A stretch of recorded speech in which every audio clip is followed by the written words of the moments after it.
Today I had the pleasure of interviewing RockSteady from TurtleCoin. Now, TurtleCoin is one of the new kids on the block in the cryptocurrency world. They've recently been featured on Kevin Rose's new blockchain podcast. The really up-and-comers have got a really great community. Definitely check out turtlecoin.lol for more information and jump on their Discord server there. Got a lot of great people, and I'll let RockSteady from TurtleCoin explain more. Thanks for having me on the show. Yeah, well, thanks for being here, RockSteady. So, of course, the first question that's going to be on everyone's mind is why the anonymity in your persona? Why the video avatar and just going by the handle RockSteady instead of your real name? Well, the video avatar is just because it definitely looks really cool, and I don't know, I thought it looked kind of cool, but the privacy part is it's a privacy coin. It's not about making anybody popular, making anybody a celebrity or anything like that. And the focus shouldn't really be on me. It should be on the project. So that's what the root behind that is. And it wasn't from having anything to hide or anything of that nature. It's just from the beginning, this is just the way it was. And it just never really made sense to add a face or a persona to it, or a face to the persona, I should say. All right, so you mentioned that TurtleCoin is a privacy coin. Could you go into a little bit more depth in that? Like, what is TurtleCoin and what sets it apart from some other cryptocurrencies? Sure. TurtleCoin started out based on Bytecoin, and inside of Bytecoin is something that's kind of like a built-in coin mixer. And so in every transaction that you make, it grabs a couple of other coins from online and offline wallets and mixes them up a little bit so that whenever they come out on the other end, you know that some coins went into a giant crowd, they were mixed around a little bit, and something came out the other end. So you can prove that the sender definitely sent those coins, but you don't know who the sender is. Only that the coins made it from A to B. And so there's an inherent amount of privacy in there, and we benefit from that. And we're trying to build on top of that to integrate new things like ring CT or bulletproofs in the future, which would make things private, like the amounts that are going from A to B rather than just the sender and receiver.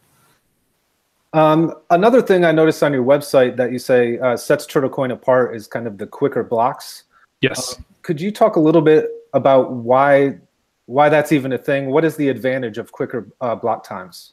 Okay, so quicker block times is about quicker confirmations. So today, if I send you some money via Bitcoin, for example, it'll take at least 20 minutes for it to get to you, and then you have to wait a little bit of time for it to confirm a few times or to have a few blocks stacked up on top of that transaction to where you can feel reasonably confident that with a large transaction you can release your custody of the item. Like, let's say you're selling your car for Bitcoin and you want to wait for that 2 Bitcoin transaction to clear the network before you release the keys to that car. Because what happens if your block for some reason ends up getting rejected or forked off? Somebody just got a car for free and you don't even know sometimes if you'll be able to track down that person ever again. So with the advantage of having fast blocks, we know that a confirmation is more or less set in stone pretty fast, usually by the first confirmation that you would get on the Bitcoin network. Okay. Yeah, that makes a lot of sense. Now, I guess my next question is less technical and more about the community surrounding TurtleCoin. That's one of the first things I noticed when I started looking into TurtleCoin, is that if you go on that Discord channel, there's lots of people really willing to help each other out. 8,000. 8,000, wow. Yeah, and they're all giving away TurtleCoin for free to people sometimes, and just it seems like a really positive community. Now, how is that? Was that one of your targets when you first started TurtleCoin, and how did you accomplish that goal? Yes, from day one, we've been focusing on giving people skin in the game, which means no pre-mine, no unfair advantages for the founders. If somebody has an idea, go ahead and create a repository for them and make them the chief of their own project.